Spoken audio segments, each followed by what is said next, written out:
Hello everyone. अभी हम लोग जो है ये पॉलिटी का पीवाईक्यू सीरीज़ स्टार्ट कर रहे हैं। इसमें हम लोग पॉलिटी में जितना भी यूपीएससी में पीवाईक्यूज़ आए हैं वो सारे पीवाईक्यूज़ डिस्कस करेंगे और उसी के थ्रू हम लोग कोशिश करेंगे पूरा पॉलिटी को रिवाइज करने का। क्लियर है? ऐसे करके हम लोग सारे ही सब्जेक्ट्स का जो पीवाईक्यूज़ है उसको डिस्कस करेंगे, चाहे वो ज्योग्राफी हो, इकोनॉमी हो, साइंस एंड टेक हो, इन्वायरमेंट हो, सारे पीवाईक्यूज़ अपन डिस्कस करने का कोशिश करेंगे। इवन साथ ही साथ अपन अप्रोच भी देखते चलेंगे कि पीवाईक्यूज़ को सॉल्व कैसे किया जाता है। क्लियर है? इवन ये पीवाईक्यूज़ के थ्रू अपन जो थीम एरिया है वो आइडेंटिफाई करने का कोशिश करेंगे और साथ ही साथ ये भी कोशिश करेंगे कि पीवाईक्यू के थ्रू मतलब पीवाईक्यू को सॉल्व किया कैसे जाता है। जैसे सपोज़ कर लो, अगर मतलब 4 ऑप्शन है, यहाँ पे ए, बी, सी, डी ऐसे 4 ऑप्शन है। अगर अपन सपोज़ कर लो आंसर तक पहुँच भी जा रहे हैं कि ऑप्शन ए करेक्ट है, 1, 2, 3 यहाँ पे सही है, तो 4th ऑप्शन जो ये गलत है, ये क्यों गलत है, इसका मतलब पूरा पता होना चाहिए। मतलब ऐसे नहीं कि बस आंसर आ गया वहाँ तक हम लोग का पीवाईक्यू सॉल्व करना नहीं होता है। पूरा क्लियर कट पता होना चाहिए। जो भी वर्ड्स है, जो भी टर्मिनोलॉजीज़ यूज़ किए हैं उनके बारे में पता होना चाहिए। जिनके बारे में पूछा गया उनके बारे में एक ब्रीफ आइडिया अपन ले लेंगे। मतलब पीवाईक्यू को सिर्फ ऐसे एज अ क्वेश्चन हम लोग को नहीं लेना है कि सिर्फ एक क्वेश्चन सॉल्व कर ले रहे। इसको पूरे अच्छे से लेना है कि मतलब हाँ, एक-एक चीज़ अच्छे से, मतलब एक जो होता है ना डीप एनालिसिस करना, बिल्कुल वैसा अपन करेंगे। तो अभी अपन स्टार्ट करते हैं।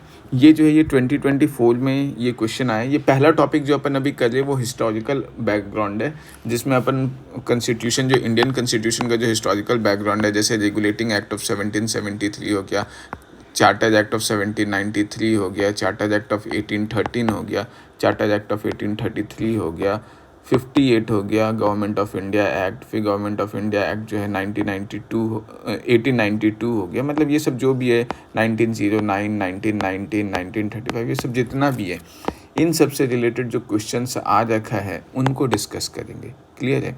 अभी हम लोग फर्स्ट क्वेश्चन डिस्कस कर लेते हैं एक बार। Who was the provisional president of the Constituent Assembly during the Rajendra Prasad took over? Before the Rajendra Prasad took over, कि राजेंद्र प्रसाद जब कॉन्स्टिट्यूशनल असेंबली के प्रेसिडेंट बनते हैं तो उससे पहले प्रोविजनल प्रेसिडेंट कौन था। देखो यहाँ पे एक चीज़ मैं बता देता हूँ। ये तो सिंपल सा बात है कि अगर इस क्वेश्चन को अपन सॉल्व करें तो डॉक्टर बी.आर. अम्बेडकर तो प्रेसिडेंट नहीं थे। इतना तो पता होना चाहिए कि वो प्रेसिडेंट नहीं थे, वो तो ड्राफ्टिंग कमेटी के प्रेसिडेंट मतलब चेयरमैन थे। क्लियर है? कंस्टिट्यूएंट असेंबली के प्रेसिडेंट तो डॉक्टर राजेंद्र प्रसाद बने थे और सच्चिदानंद सिन्हा बने थे। क्लियर है?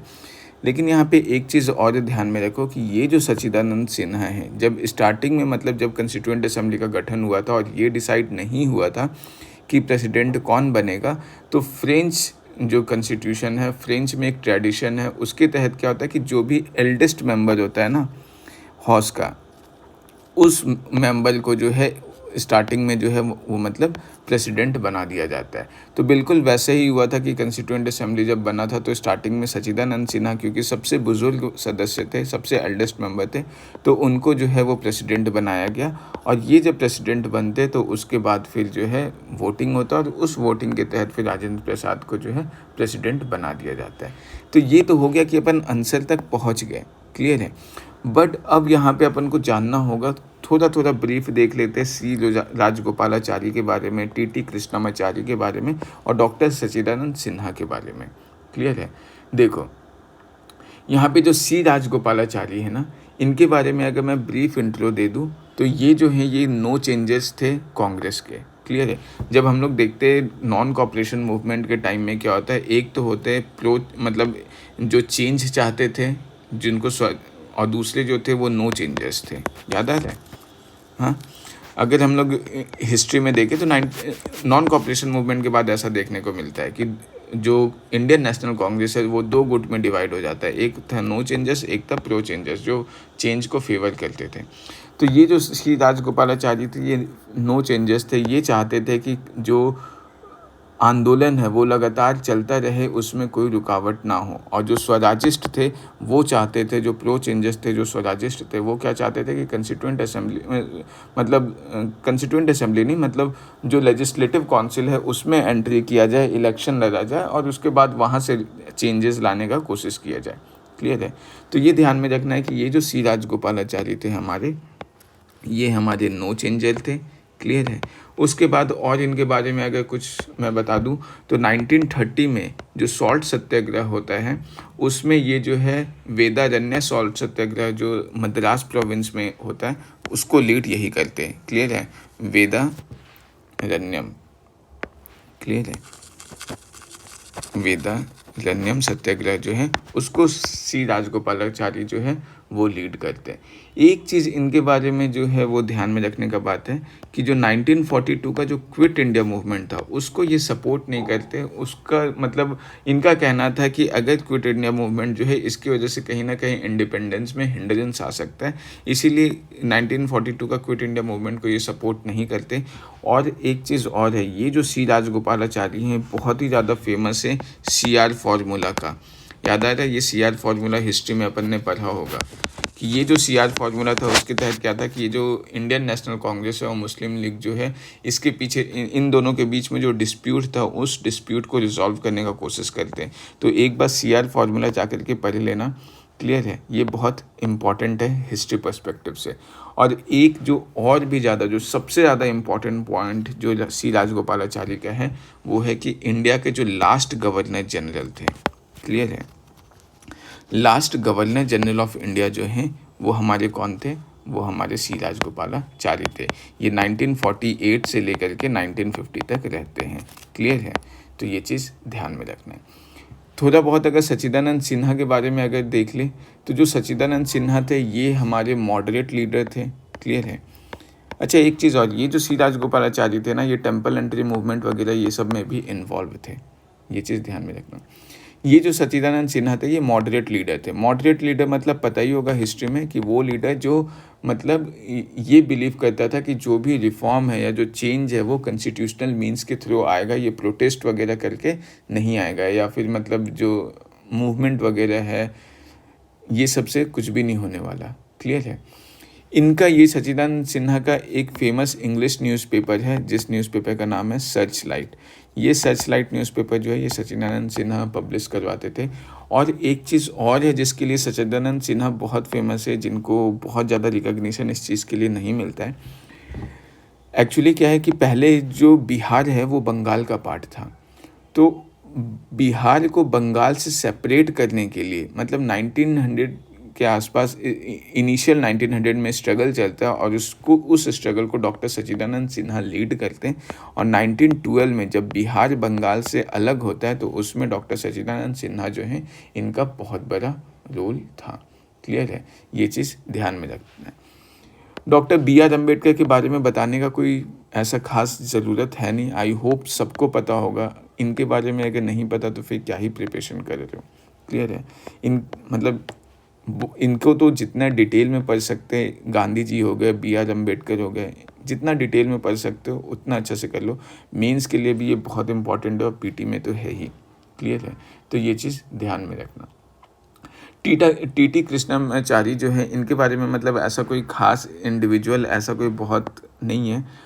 ध्यान में बस ये रखना है कि ये जो है ये कंस्टिट्यूएंट असेंबली के सदस्य थे और फ्रीडम स्ट्रगल में इनका अच्छा खासा रोल देखने को मिलता है। क्लियर है, तो ये देखो ये अपन क्वेश्चन तो सॉल्व कर चुके थे, बट ये अप्रोच ये होना चाहिए कि बस आंसर तक अपन को नहीं पहुंचना है, जो ऑप्शंस दिए हुए उनके बारे में भी थोड़ा जान ले, तो ये जो है ये हमारा PYQ सॉल्व करने का थोड़ा सही अप्रोच रहेगा।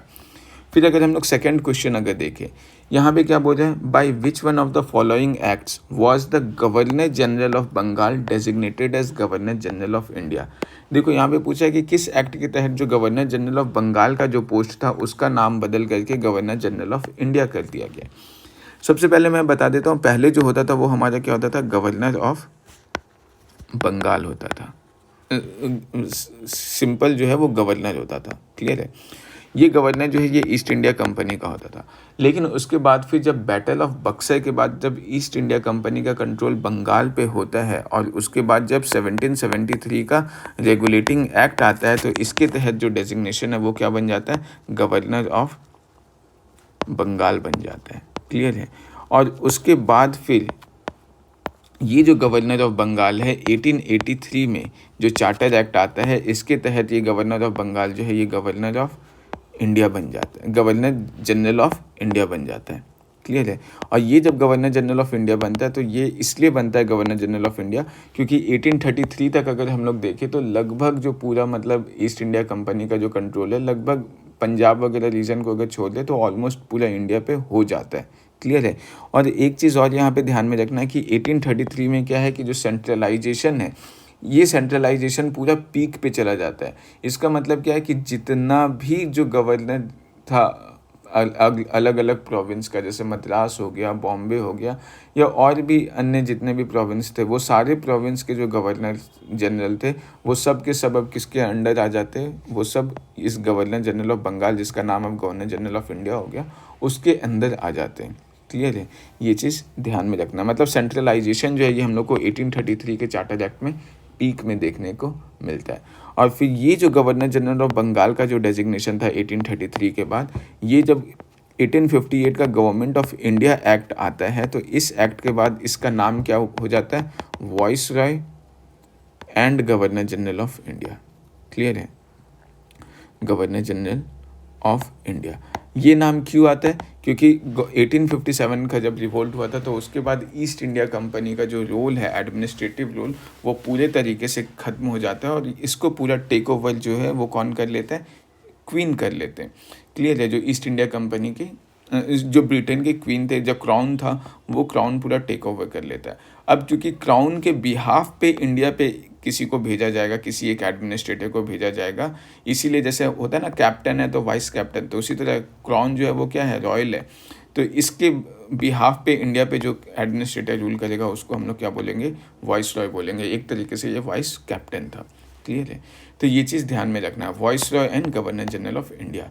तो अब यहाँ पे देखो क्वेश्चन में क्या पूछ रहा है, गवर्नर जनरल ऑफ बंगाल से गवर्नर जनरल ऑफ इंडिया का पोस्ट किसके तहत आया था, तो ये किसके तहत आएगा, गवर्नर जनरल ऑफ बंगाल से governor general of India, charter act of 1833। तो हमारा आंसर यहाँ पे क्या हो जाएगा, डी। क्लियर है। अब यहाँ पे हल्का सा ब्रीफ बस हम लोग देख लेते हैं एक बार सारे एक्ट्स के बारे में। रेगुलेटिंग एक्ट 1773 ये लाया गया था। ये जो 1773 है ये क्या था, एक तरीके से पहली बार ईस्ट इंडिया कंपनी का जो भी अफेयर्स था इंडिया में उसको रेगुलेट करने के लिए जो है ये चार्टर एक्ट जो है वो लाया गया था हम लोग का, सॉरी रेगुलेटिंग एक्ट जो है 1773 में ये लाया गया था। ऐसा क्यों किया गया था, क्योंकि ईस्ट इंडिया कंपनी जो है उसको लोन का ज़रूरत था। वो जब लोन लेने के लिए क्राउन के पास जाता है तो जो ब्रिटिश पार्लियामेंट है वो उस पर सर्टेन रेगुलेशंस लगाता है और उसी के तहत रेगुलेटिंग एक्ट पहली बार लाया जाता है 1773 में। और दूसरा, ईस्ट इंडिया कंपनी में बहुत सारा करप्शन होता था, उन चीज़ों को कंट्रोल करने के लिए। शॉर्ट में अगर बताए तो रेगुलेटिंग एक्ट 1773 में सेंट्रलाइज किया गया पहली बार। क्लियर है। उसके बाद सुप्रीम कोर्ट कैलकाता में इस्टेब्लिश किया गया। जो भी प्राइवेट ट्रेड होता था, कंपनी के ऑफिशियल जो प्राइवेट ट्रेड करते थे वो प्राइवेट ट्रेड नहीं कर सकते थे। जो बंगाल में जो डुअल सिस्टम चल रहा था, डुअल सिस्टम मतलब क्या कि जो टैक्स कलेक्शन वगैरह है ये सब कौन करेगा, ईस्ट इंडिया कंपनी जो है वो करते थे रिवेन्यू कलेक्शन वगैरह, और जो एडमिनिस्ट्रेशन है वो नवाब वगैरह देखते थे। तो ये जो डुअल सिस्टम था बंगाल में उसको ख़त्म कर दिया गया। और साथ ही साथ ये बोला गया कि जो कंपनी के जितने भी डायरेक्टर्स हैं वो जो भी कंपनी का अफेयर्स है, चाहे civil affair, military affairs, revenue affairs, वो सब जो है वो ब्रिटिश पार्लियामेंट को बताएंगे, ब्रिटिश ट्रेजरी को बताएंगे। तो ये शॉर्ट में हमारा रेगुलेटिंग एक्ट 1773 था। उसके बाद फिर अगर पिट्स इंडिया एक्ट के बारे में देखें तो इसमें जो सबसे फेमस प्रोविज़न है वो ये देखने को मिलता है कि इसमें डुअल कंट्रोल लाया जाता है। किसका किसका, एक तो हम लोग का बोर्ड ऑफ कंट्रोल बनता है। क्लियर है। ये बोर्ड ऑफ कंट्रोल जो है ये हमारा पॉलिटिकल अफेयर्स वगैरह देखता था, जिसमें ब्रिटिश पार्लियामेंट के मेंबर्स होते थे, ये पॉलिटिकल फंक्शन देखता था। और दूसरा जो था वो हमारा कोर्ट ऑफ डायरेक्टर्स होता था। ये जो कोर्ट ऑफ डायरेक्टर्स होता था इसमें कंपनीज़ के मेंबर होते थे, ईस्ट इंडिया कंपनी के मेंबर, और सी फॉर कोर्ट और सी फॉर कमर्शियल अफेयर्स वो देखते थे। क्लियर है। ये चीज़ ध्यान में रखना है। और इसी एक्ट के तहत पहली बार जो कंपनीज़ का जो टेरिटरी जो भी इंडिया में था उसको बोला गया क्या कि ये जो कंपनीज़ का जो भी टेरिटरी इंडिया में है वो अब से ब्रिटिश पोजीशन इन इंडिया कहलाएगा। क्लियर है।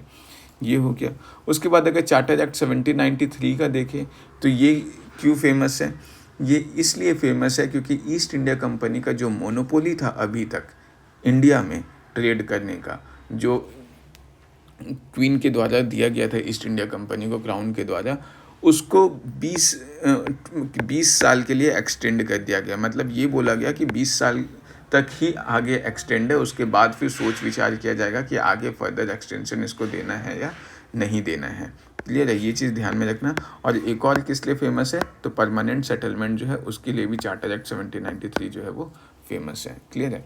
फिर चार्टर एक्ट 1833 जो है, इसके बारे में अगर हम लोग देखें तो इसका क्या क्या फेमस प्रोविजंस है। एक प्रोविज़न तो ये है कि जैसा कि हम लोग देखें कि जो कंपनी का जो मोनोपोली था, इसको जो एक्सटेंड किया गया था 20 साल के लिए, यहाँ पे क्या है, वो मोनोपोली अब लगभग ख़त्म हो जाएगा। केवल 2 चीज़ में, लगभग क्या पूरा ही 1833 में ये मोनोपोली जो है वो ख़त्म हो जाता है। एक्चुअली 1813 का जो चार्टर एक्ट था ना, इसमें मोनोपोली केवल 2 चीज़ में रहता है ईस्ट इंडिया कंपनी का, एक ट्रेड विथ चाइना और एक ओपीएम का, टी ट्रेड और एक ट्रेड विथ चाइना। केवल ये 2 चीज़ में ईस्ट इंडिया कंपनी का मोनोपोली 1813 में रहने दिया जाता है और बाकी सब जगह से मोनोपोली हट जाता है। लेकिन चार्टर एक्ट 1833 में क्या होता है, वो बाकी जो भी मोनोपोलीज था वो भी मोनोपोलीज खत्म हो जाता है। क्लियर है। और क्यों फेमस है, तो जैसा कि अभी हम लोग देखें 1833 में पूरा सेंट्रलाइज्ड हो जाता है। क्लियर है, सेंट्रलाइजेशन ऑफ पावर का पीक देखने को मिलता है और उसके बाद फर्दर ग्रेजुअल हम लोग को डिसेंट्रलाइजेशन देखने को मिलेगा 1852 ऑनवर्ड्स। Clear, 1858 onwards. क्लियर है। उसके बाद फिर चार्टर एक्ट 1833 के तहत क्या हुआ था, लॉ कमीशन, जो इंडियन लॉ कमीशन है उसका गठन होता है पहली बार। ये जो लॉ कमीशन था इसका पर्पस क्या था, कोडिफिकेशन ऑफ लॉ। क्लियर है, ये जो इंडियन लॉज है उनको कोडिफाई करने का ड्यूटी दिया जाता है। और जो पहले लॉ कमिश्नर थे वो हमारे कौन थे, वो हमारे थे टीबी मैकॉले। क्लियर है, याद आ रहा है मैकॉले मिनट्स वगैरह, ये सब हिस्ट्री में अपन पढ़ते हैं, मैकॉले मिनट, ये वही मैकॉले हैं। उसके बाद फिर और हम लोग को क्या देखने को मिलता है, अब जो स्लेवरी था इंडिया में, वो जो है वो स्लेवरी को अबॉलिश कर दिया जाता है। इवन इस टाइम जो विलियम बेंटिक थे, वो जो है राजा राम मोहन रॉय के साथ मिलकर के जो सती है उसको बैन वगैरह करते हैं। काफ़ी सारे रिलीजियस रिफॉर्म्स वगैरह लाया जाता है। और अब क्योंकि ईस्ट इंडिया कंपनी जो है उसका मोनोपोली पूरा ख़त्म हो चुका है इस एक्ट के तहत, तो अब क्या होगा, ईस्ट इंडिया कंपनी जो है एक प्योरली एडमिनिस्ट्रेटिव बॉडी जो है ये बन के रह जाएगा। क्लियर है, मतलब अब जो है केवल ये एडमिनिस्ट्रेटिव बॉडी है, इसका कोई कमर्शियल फंक्शन नहीं है, कोई कमर्शियल ड्यूटी नहीं है। तो ये जो है ये हम लोग इस क्वेश्चन को ऐसे सॉल्व कर सकते हैं। देखो क्वेश्चन तो अपन सॉल्व बहुत इजीली कर सकते थे, बट मेरा बस ये है कि इसका जो डीप एनालिसिस है वो आपको करके बताना। क्लियर है, और इसी के थ्रू जो है हम लोग पूरा पॉलिटी रिवाइज करेंगे। फिर देखो अगला जो यहाँ पे क्वेश्चन आ रहा है ये किस चीज़ से रिलेटेड है कि गवर्नमेंट ऑफ इंडिया एक्ट जो 1919 था, इसमें क्या होता है कि जो फंक्शन था प्रोविंशियल गवर्नमेंट का, इसको 2 पार्ट में डिवाइड किया जाता है। एक है रिजर्व सब्जेक्ट और दूसरा है ट्रांसफ़र सब्जेक्ट। अब यहाँ पे क्वेश्चन क्या पूछ रहा है कि इनमें से कौन सा रिजर्व सब्जेक्ट होगा। तो देखो जो गवर्नमेंट ऑफ इंडिया एक्ट 1919 था ना, इसमें क्या होता है, इसमें मैं बता देता हूँ कि सबसे पहले क्या है कि सब्जेक्ट्स को डिवाइड किया जाता है कि एक जो सेंटर है, सेंटर को कुछ सब्जेक्ट दिया जाता है कि जिस पे सेंटर नियम कानून बनाएगा, और एक जो है प्रोविंस, कि प्रोविंस को कुछ सब्जेक्ट दिया जाता है जिस पे प्रोविंस अपना नियम कानून बनाएगा। फिर जो प्रोविंस है, इस प्रोविंशियल लेवल पे क्या होता है, डायरकी इंट्रोड्यूस किया जाता है। इस डायरकी के तहत क्या होता है कि एक तरीके से डुअल कंट्रोल दिया जाता है। मतलब जो सब्जेक्ट्स है इसको फर्दर 2 पार्ट में डिवाइड किया जाता है। मतलब एक जो है वो रिजर्व सब्जेक्ट्स हो जाता है। रिजर्व सब्जेक्ट्स मतलब क्या, वो सब्जेक्ट जो बहुत ही ज़्यादा इम्पॉर्टेंट है और जिसको जो गवर्नर होगा वो डायरेक्टली कंट्रोल करेगा। और दूसरा जो है वो हमारा क्या होता था, ट्रांसफ़र सब्जेक्ट होता था। ये जो ट्रांसफ़र सब्जेक्ट्स होता था ये उतना ज़्यादा इम्पॉर्टेंट नहीं होता था, और इसको जो है जो इलेक्टेड मेंबर्स होते थे प्रोविंशियल लेवल पे वो कंट्रोल करते थे। क्लियर है। अब यहाँ पे देखो इतना तो हिंट समझ में आ गया कि रिजर्व सब्जेक्ट्स में क्या होगा, बहुत इंपॉर्टेंट सब्जेक्ट्स होगा। तो अब यहाँ पे देखो एडमिनिस्ट्रेशन ऑफ जस्टिस, जुडिशरी बहुत इंपॉर्टेंट है, लैंड रिवेन्यू बहुत इंपॉर्टेंट है, पुलिस जो है ये बहुत इंपॉर्टेंट है, लोकल सेल्फ गवर्नमेंट जो है वो बहुत ज़्यादा इंपॉर्टेंट है क्या, ये बहुत ज़्यादा इंपॉर्टेंट नहीं है। तो इसको किस में रखा जाएगा, इसको हमारा ट्रांसफ़र सब्जेक्ट्स में रखा जाएगा। क्लियर है। तो ये चीज़ ध्यान में रखना है कि जितना भी इम्पॉर्टेंट सब्जेक्ट है, जैसे हमारा लॉ एंड ऑर्डर हो गया, क्लियर है, फिर हमारा जो है फाइनेंस हो गया, फिर लैंड रिवेन्यू हो गया जैसा कि हम लोग यहाँ पे देख सकते हैं, फिर पुलिस हो गया, उसके बाद फिर हम लोग जो है एडमिनिस्ट्रेशन ऑफ जस्टिस देख सकते हैं, फिर हम इरिगेशन देख सकते हैं, ये ध्यान में रखना, इरिगेशन जो है कैनाल वगैरह सब बनाना, ये सब जो है इम्पॉर्टेंट सब्जेक्ट्स हुआ करता था, तो ये सब रिजर्व सब्जेक्ट्स में आएगा। फॉरेस्ट वगैरह का जो है ये सब जो है, ये सब का कंट्रोल जो है वो किसके अंडर है, रिजर्व सब्जेक्ट्स के अंदर है। गवर्नर जो है वो प्रोविंस का वो डायरेक्टली कंट्रोल करेगा। ट्रांसफ़र सब्जेक्ट्स में क्या है, जो सब्जेक्ट उतना ज़्यादा इम्पॉर्टेंट नहीं है, जैसे एडुकेशन। हालांकि एडुकेशन तो बहुत इम्पॉर्टेंट है, बट उससे कंपनीज को, मतलब जो एडमिनिस्ट्रेशन है उस पर कोई खास बहुत ज़्यादा असर नहीं आने वाला है। ये सब वेलफेयर वाला प्रोग्राम वगैरह है, ये सब किसके अंडर आएगा, ये सब मिनिस्टर्स वगैरह को दिया जाएगा। तो एडुकेशन हो गया, हेल्थ हो गया, एग्रीकल्चर हो गया, लोकल सेल्फ गवर्नमेंट हो गया, ये सब किस में आ जाएगा, ट्रांसफर सब्जेक्ट्स में आ जाएगा। तो अब which one of the following were treated as reserve subjects, तो रिजर्व सब्जेक्ट्स में हमारा क्या आ जाएगा, जस्टिस, लैंड रेवेन्यू, पुलिस। तो आंसर क्या हो जाएगा हमारा 1, 2 एंड 4। लोकल सेल्फ गवर्नमेंट हमारा जो है सो ट्रांसफ़र सब्जेक्ट है। एक चीज़ और ध्यान में रखना कि भले ये ट्रांसफ़र सब्जेक्ट में लोकल सेल्फ गवर्नमेंट हो गया या फिर एडुकेशन, हेल्थ, एग्रीकल्चर ये सब मैनेज किया जा रहा है, बट अगर गवर्नर चाहे तो वो जो है उसमें भी इंटरफेयर कर सकता था। क्लियर है, ये चीज़ ध्यान में रखना।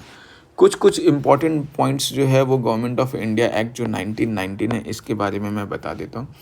एक तो गवर्नमेंट ऑफ इंडिया एक्ट 1919 जो है ना, इसमें पहली बार जो है बाई कैमरल जो है लेजिस्लेचर लाया गया।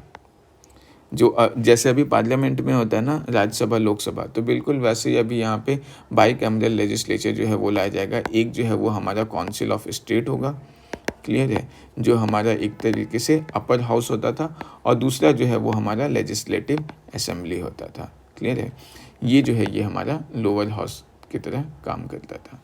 उसके बाद फिर इसमें 1919 का जो ये एक्ट था, इसके तहत क्या होता है कि जो सेपरेट इलेक्टोरेट है इसको फर्दर एक्सटेंड कर दिया जाता है। जो 1909 में केवल मुस्लिम्स को दिया गया था, अब वो सेपरेट इलेक्टोरेट जो है वो और किसको दे दिया जाएगा, वो हम लोग को सिख्स को दे दिया जाएगा, फिर हम लोग का एंग्लो इंडियंस जो हैं उनको दिया जाएगा, और फिर जो है वो यूरोपियंस जो थे उन सबको दिया जाएगा। क्लियर है, एंग्लो इंडियंस वो यूरोपियंस थे जो यहाँ आकर के इंडिया में आकर के बस गए थे। क्लियर है, तो इन सबको भी जो है सेपरेट इलेक्टोरेट दे दिया जाता है। फिर गवर्नमेंट ऑफ इंडिया एक्ट में जो मतलब ध्यान में रखना है कि जो फ्रेंचाइज दिया गया था, जो वोटिंग पावर दिया गया था, वो केवल मतलब लिमिटेड सेक्शंस ऑफ इंडियंस को दिया गया था, जो बहुत ही ज़्यादा वेल्दी थे, जिनके पास प्रॉपर्टी था, जो टैक्स वगैरह देते थे, इन सब लोगों को दिया गया था। क्लियर है, तो ये चीज़ ध्यान में रखना। फिर मैंने जैसा कि बताया कि जो सब्जेक्ट्स है उसको 2 पार्ट में डिवाइड किया गया था। अभी जैसे लास्ट में हमने देखा है, एक प्रोविंशियल सब्जेक्ट्स होगा, एक सेंट्रल लिस्ट का सब्जेक्ट होगा, और फिर फर्दर जो है डायरेक्टली लाया जाता है, जैसा कि हम लोग ये सब देख चुके हैं। तो ये चीज़ ध्यान में रखना है। क्लियर है, फिर नेक्स्ट क्वेश्चन इस टॉपिक से जो आया है वो देख लेते हैं।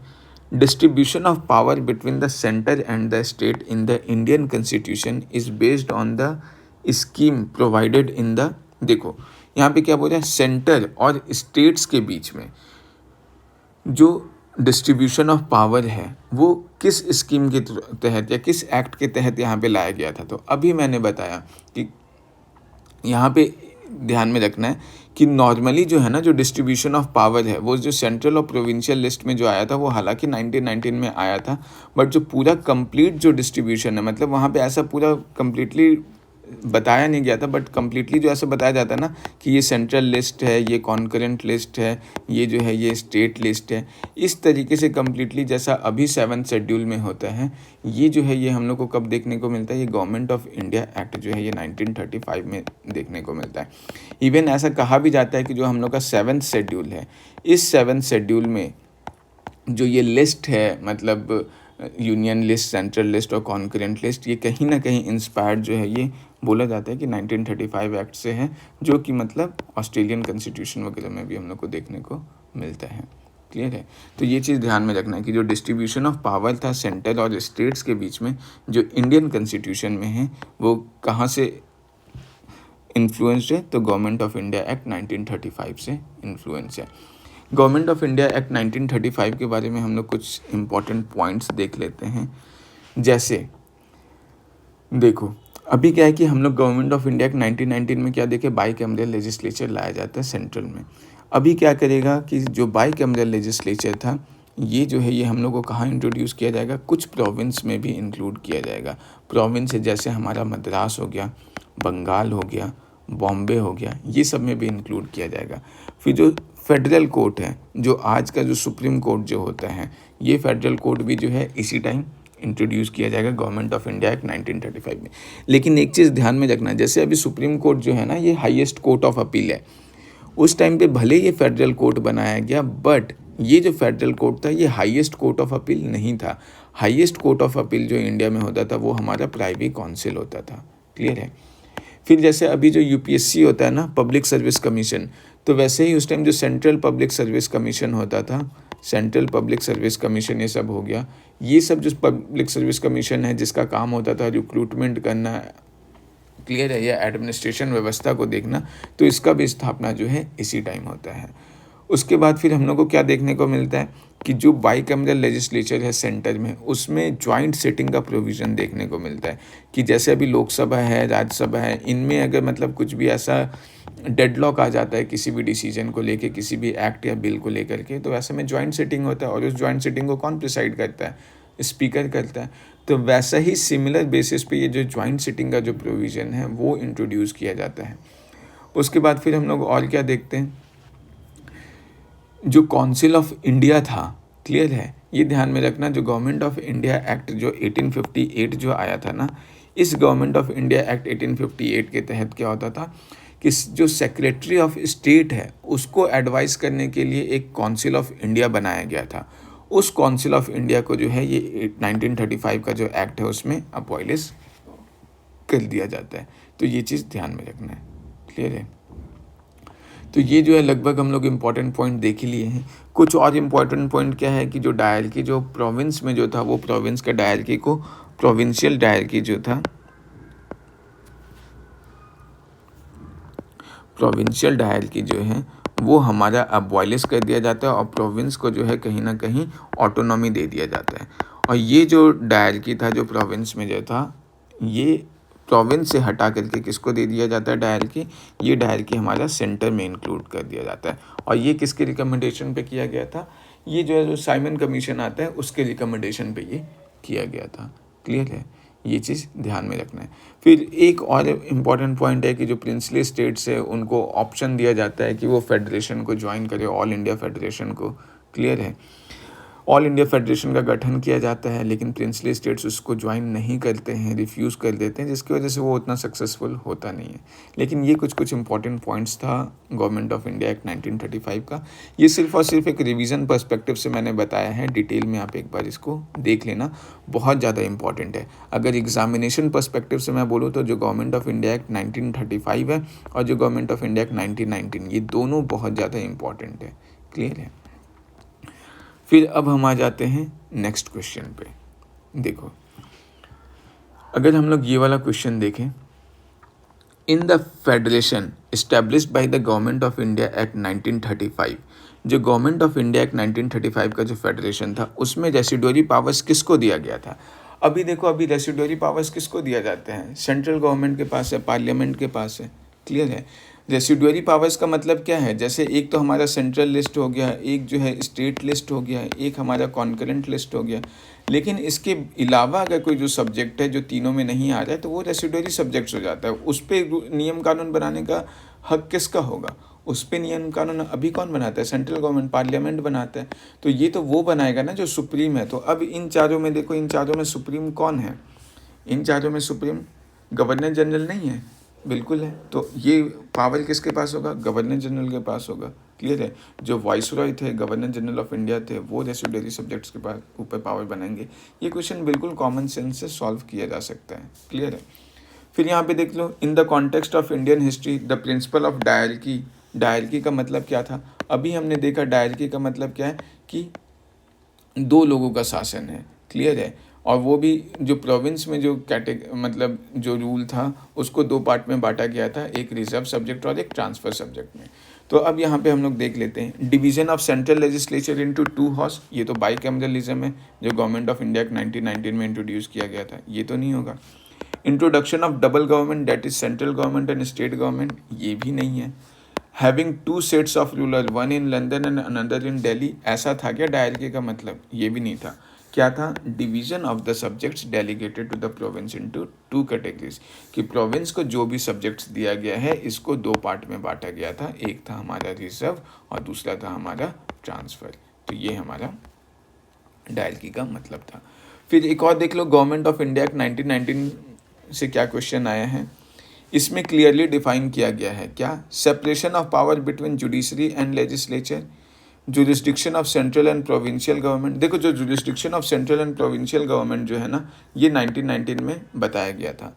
Power of the secretary of state for India and the viceroy, power of secretary of state for India और वॉइसरॉय जो है ये तो हमारा 1858 में ही जो गवर्नमेंट ऑफ इंडिया एक्ट है उसी में हुआ था, क्योंकि उसी के तहत पहली बार क्या होता है, एक secretary of state for India बनाया जाता है। ये जो secretary of state for India है इसके बारे में मैं बता देता हूँ। ये एक तरीके से जब भी जैसे अभी मिनिस्टर्स होते हैं ना इंडिया में, कि कोई एग्रीकल्चरल मिनिस्टर है, कोई फॉरेन मिनिस्टर है, कोई एजुकेशन मिनिस्टर है, तो वैसे ये जो था ये ब्रिटिश पार्लियामेंट में मिनिस्टर होता था।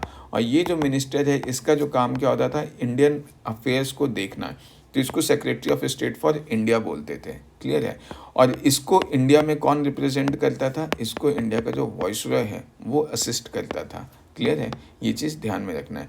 तो ये जो पावर है secretary of state for India viceroy का, ये तो 1858 में ही आ गया था। क्लियर है, वहीं पे बता दिया गया था। तो हमारा सही आंसर क्या हो जाएगा, separation of power between judiciary and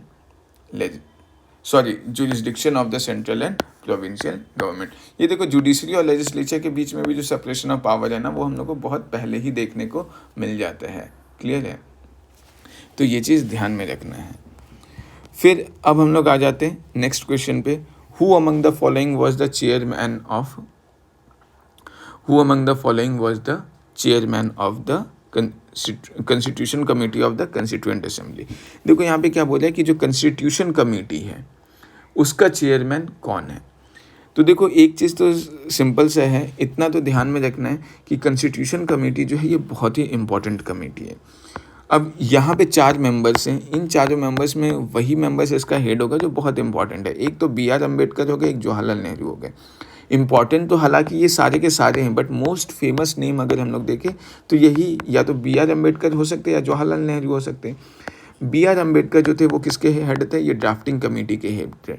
Jawaharlal Nehru जो हैं ये हमारे होते हैं किसके हेड, ये कॉन्स्टिट्यूशन कमेटी के हेड होते हैं। क्लियर है, ये जो कॉन्स्टिट्यूशन कमेटी था इसका काम क्या होता है, इस कॉन्स्टिट्यूशन कमेटी का काम था कि जो फेडरल स्ट्रक्चर है, कि जो यूनियन और स्टेट गवर्नमेंट जो है इसके बीच का जो रिलेशन है इस पे काम करना। क्लियर है, इस पे इन लोग काम करता था, मतलब काम करते थे ये कॉन्स्टिट्यूशन कमेटी। और इसका अध्यक्षता कौन कर रहे थे, जवाहरलाल नेहरू। क्लियर है, यहाँ पे BR अम्बेडकर के बारे में काफ़ी कुछ पता ही होगा। क्लियर है, हल्का सा हम लोग JB कृपलानी के बारे में देख लेते हैं। देखो JB कृपलानी के बारे में जो बहुत इंपॉर्टेंट पॉइंट है वो मैं बता देता हूँ। जब इंडिया आज़ाद होता है 1947 में, तो उसके बाद जो उस टाइम पे जो इंडियन नेशनल कांग्रेस के जो प्रेसिडेंट थे वो कौन थे, JB कृपलानी थे। क्लियर है, तो ये ध्यान में रखना है कि आज़ादी के टाइम पे इंडियन नेशनल कांग्रेस के जो प्रेसिडेंट थे वो हमारे JB कृपलानी थे। फिर ये जो JB कृपलानी थे ये एक पार्टी का गठन करते हैं जिसका नाम पार्टी का फॉर्मेशन करते हैं जिसका नाम क्या था, किसान मजदूर प्रजा पार्टी। क्लियर है, ये चीज़ ध्यान में रखना है। फिर एक चीज़ और ध्यान में रखना है कि ये जो JB कृपलानी थे ये बाद में चल करके, हालांकि ये गांधी जी को बहुत ज़्यादा फॉलो करते थे, लेकिन बाद में चल करके ये जो है इंदिरा गांधी का काफ़ी ज़्यादा, इंदिरा गांधी का जो पॉलिसीज़ था खास करके इमरजेंसी ये सब के टाइम, इन चीज़ों से वो बहुत ज़्यादा मतलब नाराज़ थे, इवन उसका विरोध करते थे। इवन जो इमरजेंसी जो हुआ था इंदिरा गांधी के द्वारा जो इमरजेंसी लाया गया था उसमें ये मतलब वन ऑफ द फर्स्ट थे जिनको अरेस्ट किया गया था। क्लियर है, तो ये चीज़ ध्यान में रखना है। और ये जो थे ये JB कृपलानी जो थे, ये सुचिता कृपलानी जो यूपी की CM बनती है, पहली महिला CM जो है पूरे इंडिया में मतलब जो बनती है सुचिता कृपलानी, उनके हस्बैंड थे ये। क्लियर है, तो ये चीज़ ध्यान में रखना है इनके बारे में हल्का सा। फिर अलाधी कृष्णा स्वामी अय्यर के बारे में देखें तो ये जो है अलाधी कृष्णा स्वामी अय्यर जो है इनका कंस्टिट्यूएंट असेंबली में एक अच्छा खासा इंपॉर्टेंट रोल मिलता है।